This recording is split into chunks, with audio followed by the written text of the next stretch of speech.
Capitane Faux.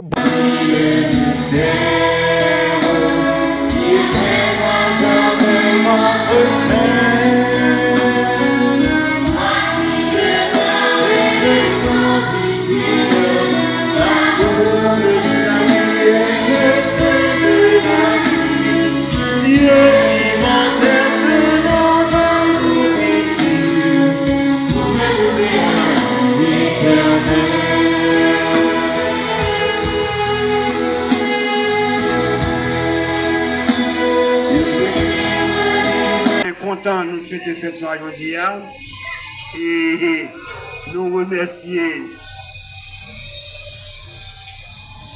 les élèves qui participaient avec tout le cœur. Nous remercier les parents qui font continuer à faire nous confiance. Donc, remercie. Mesdames, Messieurs, bonjour. L'historicité de Saint François d'Assise. Je vais vous présenter l'historicité de Saint François d'Assise. Saint François est né à Assise en Italie en 1181 et en 1182. Puis il est décédé le 4 octobre 1226.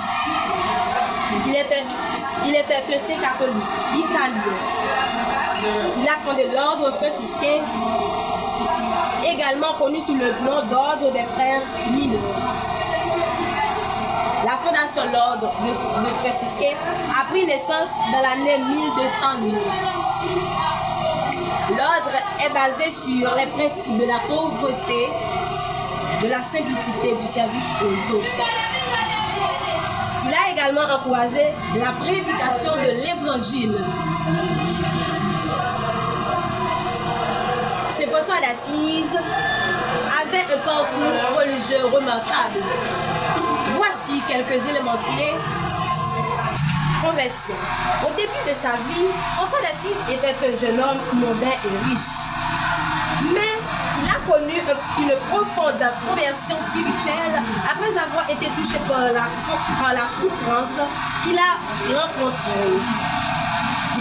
Il a renoncé à ses biens matériels pour suivre le Christ de manière plus radicale. Pauvreté de Saint François d'Assise. François a embrassé la pauvreté évangélique de manière totale. Il a vécu de la simplicité la plus extrême, dépendant de la charité des autres pour ses besoins matériels.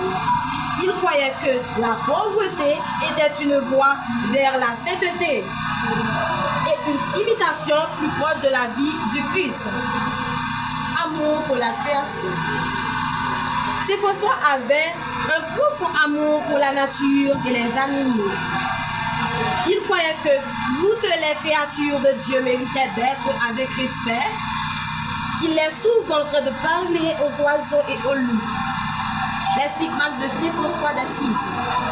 On dit que François d'Assise a reçu les stigmates, les marques des blessures du Christ sur ses mains, ses pieds et son côté. Cela a renforcé sa réputation de sainteté. Saint François d'Assise est vénéré pour ses vertus et il est l'un des saints les plus aimés et les plus influentes de l'histoire chrétienne. Sa vie, son engagement continue d'inspirer de nombreuses personnes à vivre selon les valeurs de la foi, simplicité et de la compassion envers les autres. Alors, mes chers amis, François d'Assise avait une vie de piété. Cela veut dire qu'il honorait Dieu de tout son cœur, de toute son âme et de toute sa pensée. De ce fait, je vous exhorte, toutes et tous, à prendre comme exemple de vie la vie bienheureuse de François d'Assise. Baptisons l'espérance, paix et joie. Je tiens à féliciter la direction pour avoir su surmonter tous ces problèmes et aussi à féliciter la direction pour pouvoir nous encadrer soit dans nos études et dans nos talents aussi, parce que il crée des réactivités qui nous permettent nous-mêmes de nous connaître à l'intérieur. Donc, et par rapport à les études, je crois que les professeurs nous aident beaucoup. Oui, ils nous surveillent, ils surveillent ceux qui ne comprennent pas les cours, ils nous aident, tout ça. Bon, je crois que j'ai trouvé une place dans cet établissement, donc je peux dire que j'ai aimé, j'ai apprécié les moments. Depuis tout ça, c'est que le Seigneur lui-même, il voulait ça. C'est parce que il protégeait nous. Parce que nous connaissons tous les moments, tous les grands moments difficiles. Tous les grands moments difficiles. Je dis à Luc-Paul Desplats, ligoté, paralysé, avec dette, avec hypothèque, avec responsabilité. L'école nous, comme nous connaissons, disparaît. Nous avons 2 établissements scolaires qui disparaissent. Élèves dans la rue.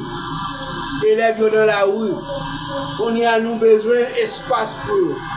Nous avons besoin de moyens pour nous capables de jouer un nouveau établissement pour nous capables de mettre les élèves. Donc, nous travaillons dans la pauvreté, dans l'abondance, dans l'universalité. Nous redisons encore. Nous avons le grand besoin. Et nous espérons que aider Luc-Paul Desplats, c'est aider Haïti. Aider Luc-Paul Desplats, c'est aider Sakibisi. Parce que Luc-Paul Desplats est au service des petits.